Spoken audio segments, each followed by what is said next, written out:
Hello friends, welcome to my Pacific Wall. Friends, आज मैं आपको जया एकादशी की व्रत विधि और व्रत कथा सुनाऊंगी।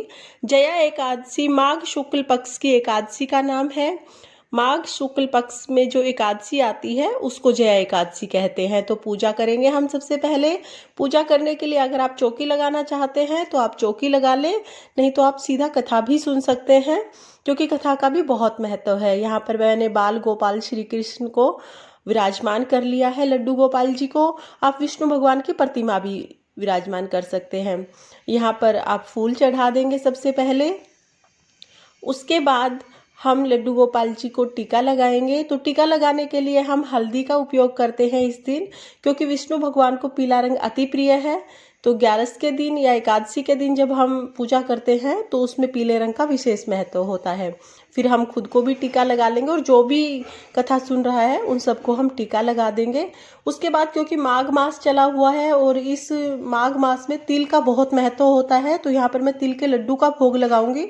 आप तिल की बनी हुई किसी भी मिठाई का भोग लगाएं या तिल और चीनी मिलाकर उसका भोग लगा दें, क्योंकि माघ मास में तिल का दान करने का और सेवन करने का विशेष महत्व होता है।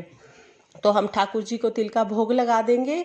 उसके बाद हम यहाँ पर कहानी सुनने के लिए थोड़े से एक कटोरी में तिल ले लेंगे, क्योंकि जब हम कहानी या कथा सुनेंगे उस टाइम पे हम हाथ में थोड़े तिल के दाने ले लेंगे। तो इस तरह से हम ये तिल हाथ में ले लेंगे। इसके बाद हम यहाँ पर एक कलश लेंगे जिसको जल से भर लेंगे और उसके बाद हम कलश के ऊपर मोली बांधेंगे। मोली बांधने के बाद हम कलश पर स्वास्तिक का चिन्ह बनाएंगे और इस तरह से हमारा कलश पूजा के लिए तैयार हो जाएगा। अब हम दिया जलाएंगे। दिया जलाकर हम भगवान जी की आरती करेंगे। आरती करने से पहले हम कथा सुनेंगे। तो पहले हम ये तिल के दाने ले लेते हैं। तो चलिए मैं आपको जया एकादशी की व्रत कथा सुनाती हूँ। यह कथा श्री कृष्ण जी ने युधिष्ठिर को सुनाई थी। बहुत समय पहले की बात है। इंद्रलोक में एक बार उत्सव चल रहा था। उस उत्सव में पुष्पवती नाम की गंधर्व कन्या नृत्य कर रही थी और माल्यवान नाम का गंधर्व गायन कर रहा था। पुष्पवती बहुत ही सुंदर थी और वो माल्यवान पर मोहित हो गई, क्योंकि माल्यवान जितना अच्छा गाता था उतना ही सुंदर था। दोनों में प्रेम हो गया। इसी बीच गाते गाते माल्यवान सुर ताल से भटक गया। माल्यवान के हाव भाव से और सुर अच्छे से न लगने से इंद्र को समझ आ गया और इंद्र ने इसे अपना अपमान समझ लिया। इसके बाद इंद्र ने उसे श्राप दिया कि हे दुष्ट, तू जिसके ख्यालों में खोया हुआ है वो और तुम दोनों मृत्युलोक में जाओ और पिशाच योनि को भोगो। फिर क्या था, इतना सुनते ही दोनों पृथ्वी पर आ गिरे। पिशाच जीवन बहुत ही कष्टदायक था। उन्हें पल भर के लिए भी निद्रा नहीं आती थी, ना ही स्पर्श रस और उनको गंध का कोई एहसास था। इसी तरह बहुत ही कष्टदायक जीवन व्यतीत करते हुए उन्हें बहुत समय बीत गया। संयोग से एक दिन उन दोनों ने कुछ भी नहीं खाया और ना ही कोई पाप किया। सिर्फ एक टाइम उन लोगों ने फल फ्रूट खाए, उसके अलावा पूरा दिन कुछ भी नहीं खाया। उस दिन महा मास के शुक्ल पक्ष की एकादशी थी, यानी कि जया एकादशी थी।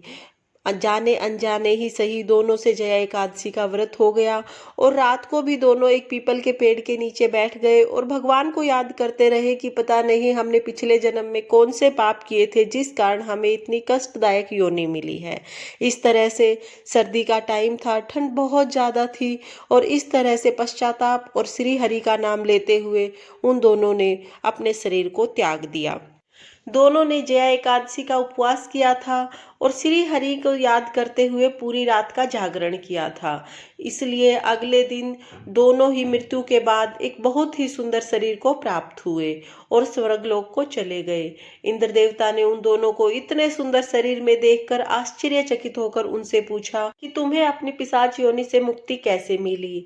तब माल्यवान ने बताया कि जाने अनजाने ही सही उन दोनों ने जया एकादशी का व्रत किया था, जिसकी वजह से श्री हरि विष्णु भगवान ने उन्हें पिशाच योनि से मुक्ति दिला दी।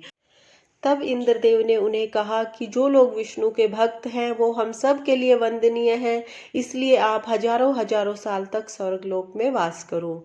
फ्रेंड्स, इस तरह से जया एकादशी की व्रत कथा पूर्ण होती है। जो भी जया एकादशी का व्रत करता है वह बुरी से बुरी योनि से मुक्त हो जाता है। इस तरह से ये कथा श्री कृष्ण ने युधिष्ठिर को सुनाई। तो हे विष्णु भगवान, जैसा माल्यवान के साथ पहले हुआ वैसे किसी के साथ ना हो, और जैसे बाद में हुआ वैसे सबके साथ हो। इसी तरह सब पर अपनी कृपा दृष्टि बनाए रखो। कहते सुनते हुकारा भरते सभी पर भगवान अपनी कृपा दृष्टि बनाए रखें। इस तरह से हम जया एकादशी की व्रत कथा सुनेंगे। इसके बाद हम गणेश जी की कोई भी कथा सुन लेंगे, क्योंकि गणेश जी की कथा जरूर सुनी जाती है।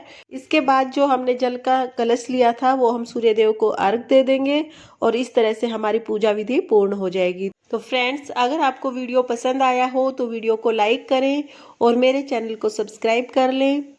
राधे राधे।